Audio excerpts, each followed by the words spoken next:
Which Skylanders game is the hardest? A lot of people seem to have their own differing opinions on this, so I wanted to make this video ranking every single Skylanders game from the easiest to the absolute hardest. This is basically taking into account all the difficulty modes. Obviously for SSA it only has one difficulty mode, so it's a little bit different for that one, but this is basically going to be ranked on like boss fights, just how difficult it is to play through, difficult with if you're doing a lock, basic enemy types, and basically also the Skylanders from each game, like how weak they are in comparison to how strong they should be to beat the game easily. So all that's going to be taking a account into this video. So without further ado, let's get right into it with the 6th place and the easiest game.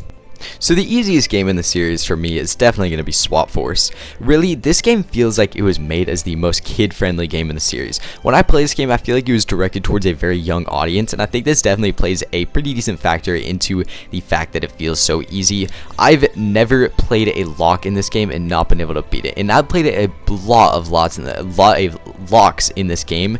I've done multiple different swapper locks using only 8 Skylanders on hard mode, and I've never had an issue beating the game. It just isn't that hard, and I feel like maybe Vicarious Vision just wanted to be easier so that people would like it more, because if you're like me and a game seems excessively difficult, I won't have as fun of a time with it. But even with there being difficulty settings, if you play it on medium mode or easy mode, there's basically no difficulty at all. Hard mode, there might be a little bit more difficulty. Nightmare mode is obviously going to be the hardest, but even hard and nightmare mode are really not that bad. The hardest part of this game is 100%ing it, which I'm not accounting in this video. I'm just doing the base story to complete it with the boss fights and all that. In Swap Force has got to be the easiest. I've really never lost a lock in this game, and hard mode is not that hard at all. So I really think Swap Force deserves 6th place. Now coming in 5th place is going to be Superchargers. I think this game has a pretty similar difficulty to Swap Force, but the only difference is that the vehicle sections can be pretty difficult, and the boss fights can actually be quite frustrating to get through, as they can actually do some decent damage to you. Some of the boss fights, such as Count Moneybone and Lord Stratosphere, or maybe even Captain Clug. Not really though, his fight's pretty easy, but some of the vehicle sections, it can be easy to lose counters in. The darkness is also a very annoying end game fight, but this game has very few hand-to-hand fights, and Chaos is definitely the most notable one, which this Chaos boss fight is very easy. This one is not hard to get through at all. It's a big contributing factor towards why this game becomes so easy. And the Scouters for this game are also really powerful. The Superchargers for the most part have a really wide variety of strong moves, and it's a just strong roster overall with a lot of good Scouters with moves that work well against the enemies. So it makes the game feel not very difficult if you're playing using the Superchargers, which are the Scouters designed for this game. So this is going to land it in 5th place, as it's not that hard of an experience even on the tougher difficulties. Now in 4th place is going to be SSA. This is where the games start getting more difficulty. Even without having a difficulty setting, this game definitely can be a little bit tricky, especially since the SSA Skylanders are on the weaker side of all Skylanders. This game can be hard to get through with the multitude of Chaos boss battles where he creates the evil versions of Skylanders. I mean, you got Evil Igniter, Flame Slinger, Stealth Elf, there's Gill Grunt, there's a bunch of them, and these boss fights are reoccurring. And the final one against the Hydra and all that, I feel like can be pretty difficult, and the fact that there are only 32 Skylanders for this game, I think does increase the difficulty at least a little bit. And then there's I think the balance overall is actually pretty good in this game for only having one difficulty. I think you can have a fun experience on this one difficulty and a pretty balanced experience overall between the enemies and the Scouters. I think it works out pretty well, and as the game progresses, this game definitely does have an increase in difficulty, which is pretty nice. So I think SSA is still in the easier half of games, but is where the games start getting more difficult and the difficulty starts getting better overall. Now in 3rd place is going to be Skylanders Imaginators. Now for Imaginators, the harder modes can definitely be pretty difficult. If you're playing this game on hard mode or nightmare mode, it is very easy to lose Skylanders, especially in nightmare mode. Even using super powerful Skylanders like the Senseis, it's going to be pretty easy for you to lose pretty much all of them. And if you're using any Skylanders other than Senseis or Imaginators, if you're using cores or any previous gimmick Skylanders, you're going to lose a lot of them, because they are are very weak in this game, and it makes the enemies feel 10 times stronger. Now, another reason for this game being more difficult is because pretty much each level in the base game, as you move from level to level, it introduces new enemy types, which means you aren't reusing the same early game chompies and greebles and trolls that are always easy. You're getting introduced to these new enemies. I mean, the second level, there's some sort of swamp theme levels, or swamp theme enemies, and then you get to, you know, the abandoned amusement park. There's all these rats, dragon temple, you got all these sheep enemies, the layer of chaos. You have literally chaos clones that are very tough, and as their new enemies are introduced, they become increasingly difficult and really scale the game's difficulty, so it becomes very difficult during the end. And this game just has a lot of enemies which are pretty difficult to get through, but because the roster is so good, it doesn't really feel that difficult. This game still has a pretty balanced difficulty, and I think is one of the better ones overall.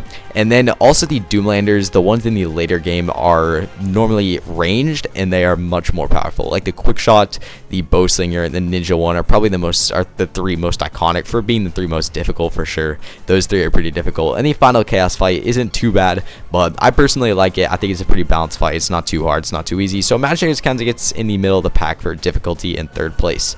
Now in second place is definitely going to be Skylanders Trap Team.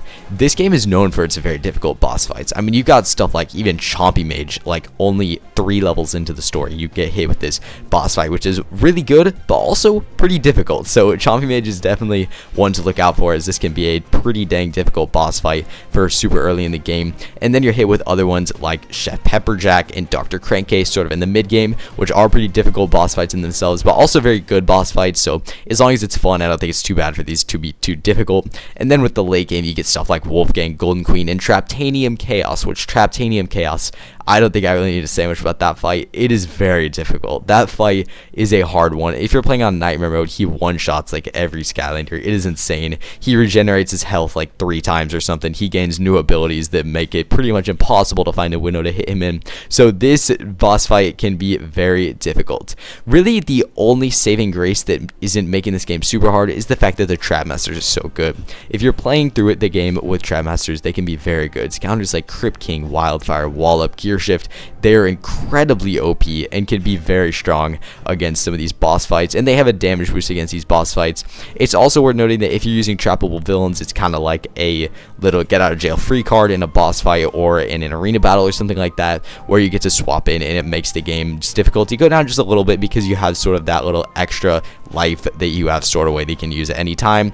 The arena battles are pretty difficult, and overall I'd say the enemies in this game, I think there's a bunch of them, which is always fun, and they have a good amount of health and do a good amount of damage overall. So overall, Trap Team is definitely on the more difficult side of games, but it isn't quite first place, as first place is going to Skylanders Giants, which is the most difficult game in the series in my opinion.